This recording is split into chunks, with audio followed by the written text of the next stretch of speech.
Hi friends, welcome back to Anvik YouTube channel.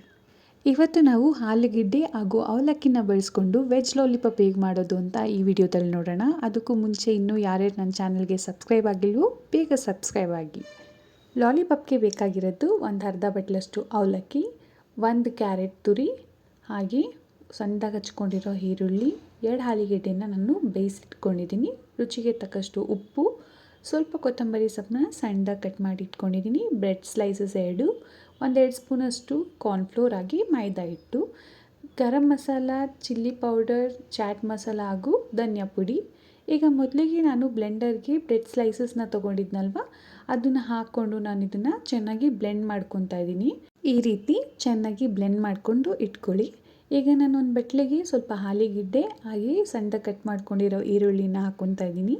ಇದ್ರ ಜೊತೆಗೆ carrot ತುರಿ ಹಾಗೂ ಅವಲಕ್ಕಿನ ನಾನು ತೊಳೆದು ನೆನೆಸ್ಕೊಂಡಿದ್ದೀನಿ, ಅದನ್ನು ಅರ್ಧ ಬಟ್ಲಷ್ಟು ಆ್ಯಡ್ ಮಾಡ್ಕೊಳ್ಳಿ. ಇದಕ್ಕೆ ಸಣ್ಣದಾಗಿ ಕಟ್ ಮಾಡ್ಕೊಂಡಿರೋ ಕೊತ್ತಂಬರಿ ಸೊಪ್ಪು, ಹಾಗೆ ಈಗ ಖಾರಕ್ಕೆ ನಾವು 1 ಸ್ಪೂನಷ್ಟು ಚಿಲ್ಲಿ ಪೌಡರ್, ಗರಂ ಮಸಾಲ, ಧನಿಯಾ ಪುಡಿ ಹಾಗೂ ಚಾಟ್ ಮಸಾಲ, ಜೊತೆಗೆ ರುಚಿಗೆ ತಕ್ಕಷ್ಟು ಉಪ್ಪು, ಇದೆಲ್ಲನೂ ಹಾಕ್ಕೊಂಡು ನಾವು ಚೆನ್ನಾಗಿ ಮಿಕ್ಸ್ ಮಾಡ್ಕೊಳ್ಳೋಣ. ಮಿಕ್ಸ್ ಮಾಡಬೇಕಾದ್ರೆ ಯಾವುದೇ ವಾಟರ್ ಅವಶ್ಯಕತೆ ಇಲ್ಲ, ಹಾಗೆ ಮಿಕ್ಸ್ ಮಾಡ್ಕೊಬೋದು. ನೋಡಿ ಎಷ್ಟು ಕ್ಲೀನಾಗಿ ಮಿಕ್ಸ್ ಆಗ್ತಿದೆ ಅಂತ.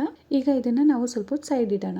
ಒಂದು ಬಟ್ಲಿಗೆ 2 ಸ್ಪೂನಷ್ಟು ಮೈದಾ ಹಿಟ್ಟು, 2 ಸ್ಪೂನಷ್ಟು ಕಾರ್ನ್ಫ್ಲೋರ್, ಸ್ವಲ್ಪ ಚಿಲ್ಲಿ ಪೌಡರ್ ಹಾಗೆ ಸ್ವಲ್ಪ ಉಪ್ಪನ್ನ ಹಾಕ್ಕೊಂಡು ನೀರು ಜೊತೆಗೆ ನಾವು ಇದನ್ನು ಚೆನ್ನಾಗಿ ಮಿಕ್ಸ್ ಮಾಡ್ಕೊಳ್ಳೋಣ. ಇದು ನಮಗೆ ಗಟ್ಟಿಯಾಗಿ ಬೇಡ, ಇದು ತಿನ್ ಲೇಯರ್ ಇದ್ದರೂ ಸಾಕು. ಚೆನ್ನಾಗಿ ಮಿಕ್ಸ್ ಮಾಡ್ಕೊಳ್ಳಿ, ಯಾವುದೇ ಲಮ್ಸ್ ಇಲ್ದಿರೋ ಥರ. ನೋಡಿ, ಈ ಕನ್ಸಿಸ್ಟೆನ್ಸಿಗೆ ನಾವು ಇದನ್ನು ಮಿಕ್ಸ್ ಮಾಡಿಕೊಂಡ್ರೆ ಸಾಕು. ನಾವು ಕಲಸಿಟ್ಕೊಂಡಿದ್ದಂಥ ಮಿಶ್ರಣದಲ್ಲಿ ಈಗ ನಾವು ಈ ರೀತಿ ಉಂಡೆಗಳನ್ನ ಮಾಡ್ಕೊಳ್ಳೋಣ.